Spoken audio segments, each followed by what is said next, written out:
Merhaba, ben Bezmi Alem Vakıf Üniversitesi Hastanesi Kulak Burun Boğaz Anabilim Dalı'ndan Profesör Doktor Alper Yenigün. Horlama uyku sırasında üst hava yolunun kısmi obstrüksiyon nedeniyle oluşan titreşimli bir sestir.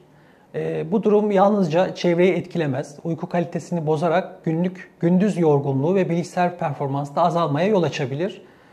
Horlama multifaktöriyeldir. Obezite, üst solunum yolu, hava yolu anatomik varyasyonları, yaş ve boğaz kas tonusu gibi faktörler etkilidir.